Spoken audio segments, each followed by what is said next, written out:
ఒరేయ్ వినండిరా, దావీదు పట్టణమందు నేడు మన కొరకు రక్షకుడు పుట్టినాడహో. హల్లెలూయా.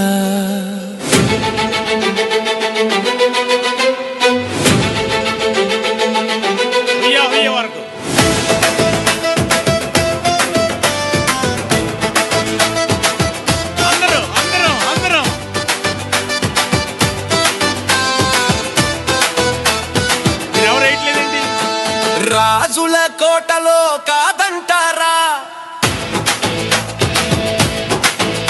మన పూరి గుడిసెలల్లో నంటారా. పుట్టినాడంటరా యేసయ్యా, లోక రక్షకుడిగా యేసయ్యా. మన